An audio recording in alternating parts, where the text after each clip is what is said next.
Do you wanna be a millionaire? I have a goal to help 100 women become millionaires from their business, creating $100 million in capital added to the world in the hands of what I like to think is people who really deserve it and really can do some amazing things. You probably heard me talk about this in last week's episode where I went through my quarterly recap and talked about my goals for 2025 and Q1. So today we're going to talk about some of the reasons why you listening might not be a millionaire yet and what you can do about it. You are listening to the Profit and Prosper podcast, the podcast where I will teach you how to take home a six-figure paycheck from your business and become a wealthy CEO without sacrificing your life today. So I don't know about you, but when I think about the word millionaire, I picture the Monopoly man. So the little bald man with the mustache who lives under my bed. Even though I use it all the time, and even though I technically am a millionaire, I picture the little Monopoly man with, his little mustache, this handlebar mustache, living in the house on the hill behind the gate. Because growing up, being a millionaire and having that kind of money was just not something that I ever pictured being me. But the reality is, from a financial perspective, honestly, pretty much all of us are going to need to have at least $1 million in net worth in order to even be able to retire at this point, just because of the rate of inflation, how much things cost.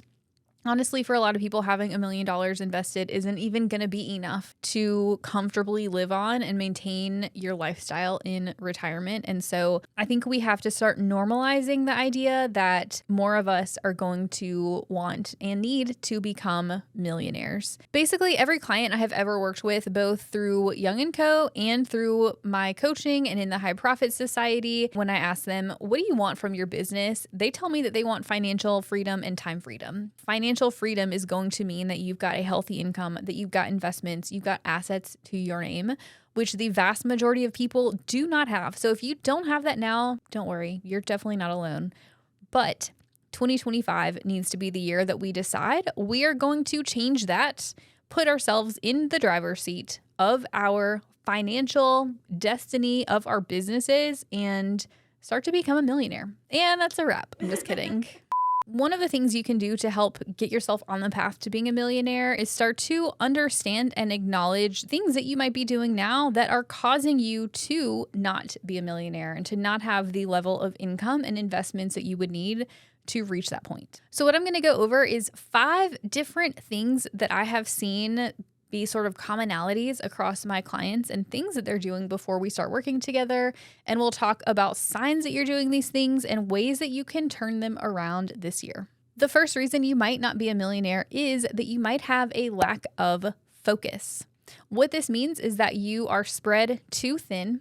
You are trying to wear too many hats to too many people. I think that, especially to me as a woman, I was always taught growing up that to be of service to people, to put other people before myself, to be helpful, to do all the things, to never show that I was tired, to basically just do more and more and more in service of other people was the thing that I was going to be praised for. I'd say one of the things that I have had to unlearn is that instead of trying to be all the things, to be a people pleaser, to say yes to everybody, instead of doing that, it is to be focused. If you've been around for a while, you've probably heard me talk about sort of the framework to building wealth from your business.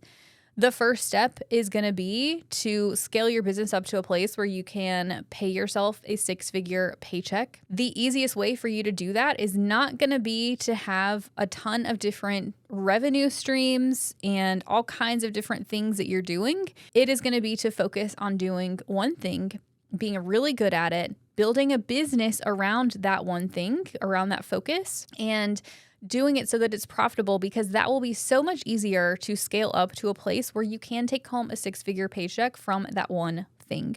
Versus when you have a lack of focus, you're jumping from one thing to the next. Your calendar looks insane. You've got meetings everywhere. You're trying to do all kinds of things. You're starting a new thing before you get really good at the first thing, before you really see any return from the first thing. And basically, that is a recipe for never being able to move forward. So the way to turn that around is to figure out, okay, for 2025, what is the one thing that I am going to decide to prioritize above everything else? I would like to see probably 90% of you going the route, because I know you're service-based business owners, going the route of implementing a higher ticket, highly profitable offer that will enable you to scale it up, build a team, build monthly recurring revenue. From my personal experience trying all kinds of different things, we talked a lot at the end of last year about the power of high ticket offers. I think this will be your fastest path to that 6-figure paycheck, which will then enable you to invest. It'll enable you to build your net worth. It'll enable you to scale your business even further or go start thinking about other ventures.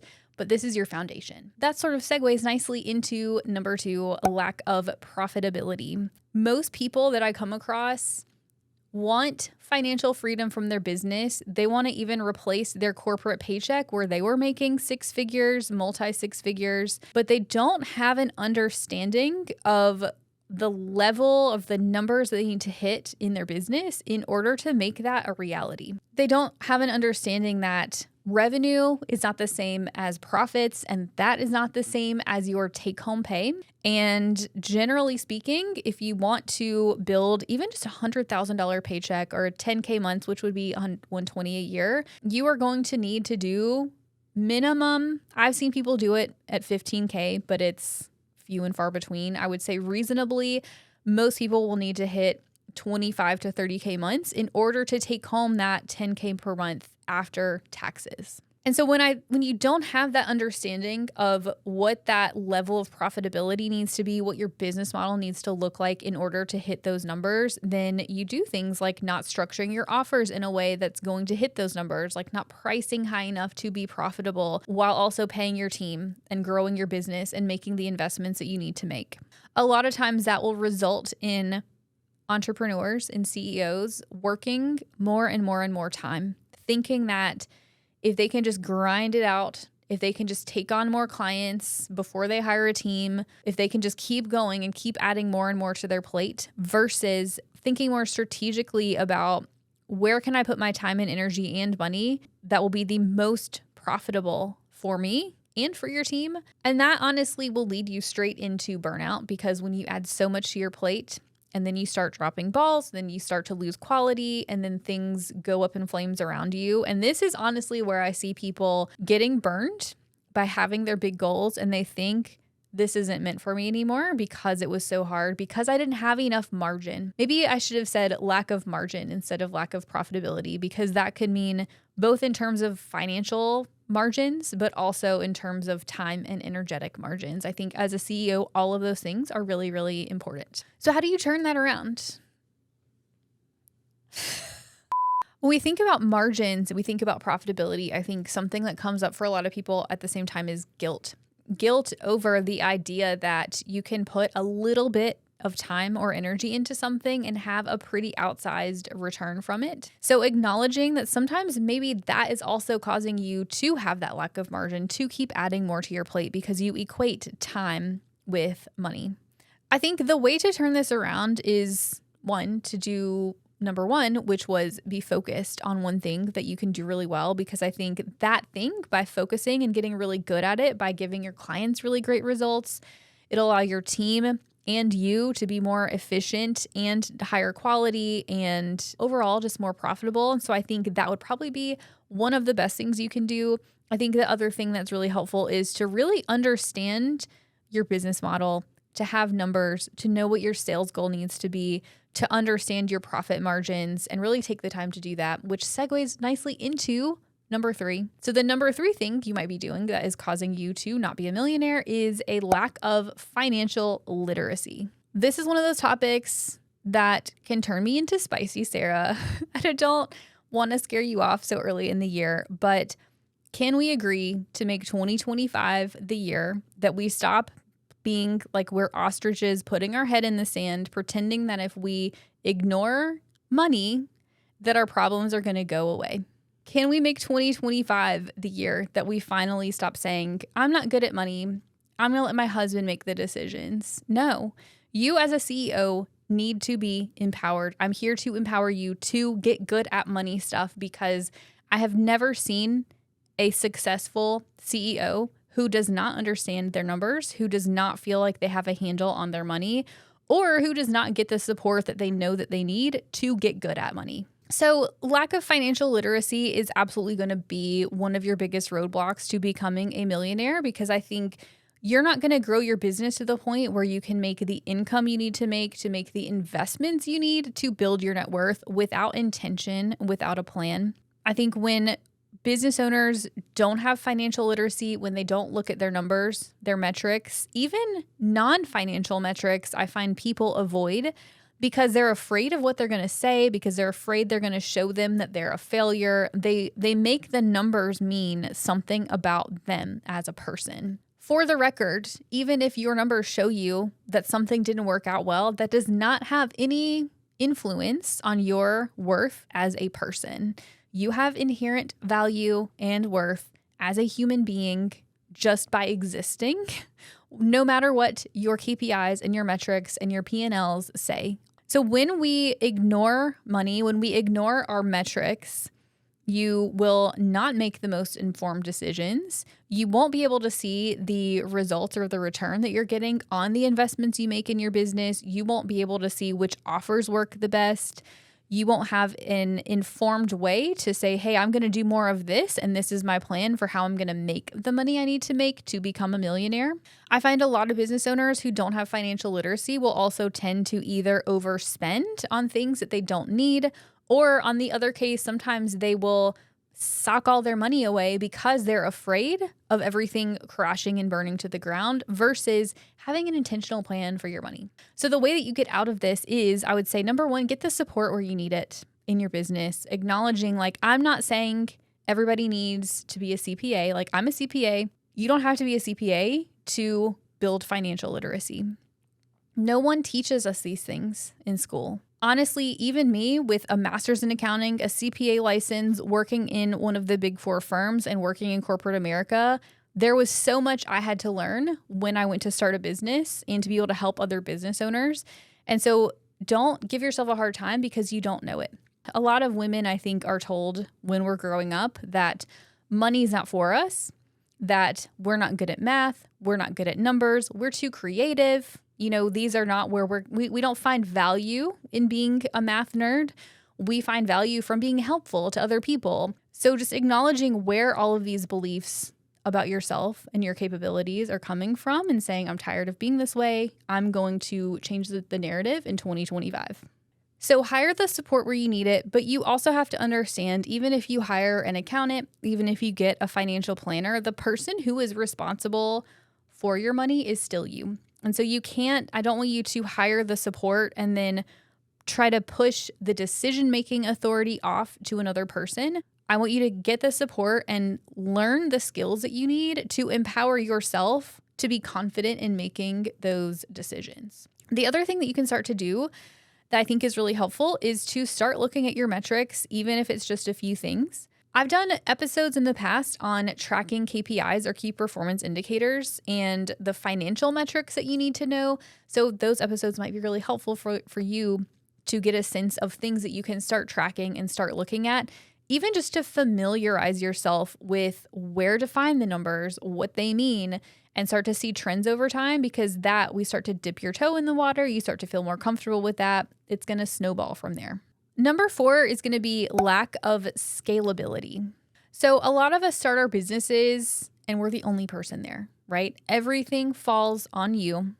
And it can be really hard to make the shift from being the doer of all the things out of that self-employed, create yourself a second job sort of mentality and into the mentality of being a true business owner where the business continues to run even if you don't show up every single day to keep, throwing all the balls in the air, to keep spinning the plates. Like sometimes I imagine myself as I've got like the sticks with the plates on top and they're balancing and I've got to go around and spin them. And I'm like, okay, no, I need to start hiring people to spin the plates, right? If you are the one whose job it is to keep all of the plates spinning, then by definition, your business is not scalable. I would argue it's not actually a business. You are self-employed, and there's nothing wrong with being self-employed for the record, but it's a different strategy. It's a different mentality to say, I'm going to be self-employed and I want to become a millionaire this way versus I'm going to build a business that is an asset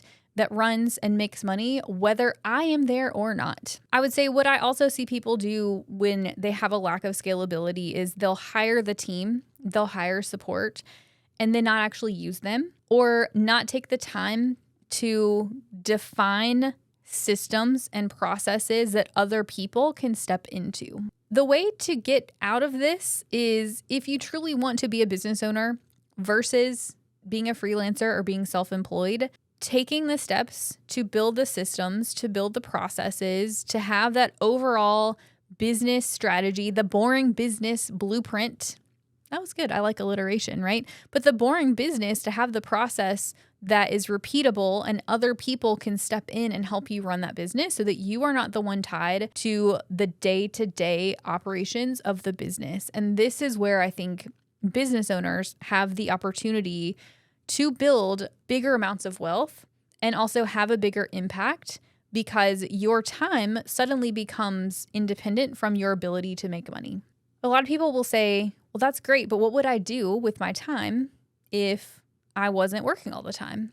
And that leads me into reason number 5 that you're not a millionaire yet is a lack of vision and a lack of purpose. It goes back to what I said at the beginning of this episode where we sometimes will have this vision in our minds of someone who's rich or someone who is a millionaire being out for themselves, being selfish, being greedy.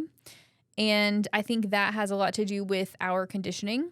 I'm sort of envisioning some of the things that I see in the news or even on TV, right? If we think about rich women and the way that they're portrayed in movies, it's like the Devil Wears Prada lady, right? Whatever her name was, Miranda Priestley, being really wealthy, really successful, but just a really horrible human being. And there's this fear that if we become wealthy, if we allow ourselves to actually be as successful and have the impact that we want to have, that we're going to turn into a bad person. Here's the thing that I think we need to remember is that money is not good or bad by itself. Money is a tool. Money is just going to amplify what is already inside of you. So unless you are already selfish and greedy and you like to put other people down, it is very, very unlikely that you're all of a sudden going to turn into a horrible, terrible person when you become wealthy. So I think the way out of that is to anchor back into your vision, which you've heard me talk about a lot, to have a purpose. When I ask you the question of what's the point of the money that you're making in your business? What is that going to do for you? What's that going to do for your family? What's that going to do for your clients, your team, your community? Really think about what that purpose is, because I think that will not only help you keep going when things get hard, but I also think that it helps a lot from a mindset perspective to say, look, if I become wealthy, I'm able to impact other people. I'm able to pass it on. And not that we only become wealthy for other people's sake, but having a bigger vision beyond just yourself, I think will help you get on the path to being a millionaire that much faster. So we've talked about some things that you might be lacking, but I want to remind you that you are not lacking as a person. I think you need to remember that as a person, as a business owner, you have a unique skill set that nobody else has. You have a unique experience in life, and you are capable of doing anything that you have a desire to do, honestly. Understanding that having these things happen doesn't say anything about you as a person. These are all things that are so common that basically every business owner has to process. And I think it's just part of the journey as an entrepreneur is acknowledging these areas where we need to up our skill set to get better and just work to get better every single day. For me personally, somebody asked me a few weeks ago what my definition of success is. And to me, when I think back, when I'm on my deathbed at the end of my life, I will say I've had a successful life if I continue to get better just constantly work toward being the best version of myself that I can possibly be. And I have a feeling that you probably would resonate with that. So just keep taking steps forward. That is totally within your skill set. You are capable of doing all the things. All right, y'all. So hopefully this was helpful to give you some ideas for areas that you can focus on improving this year in order to get yourself on the path toward a more profitable, sustainable business and to build wealth as a business owner. So I hope you enjoyed this episode, and I'll see you in the next one.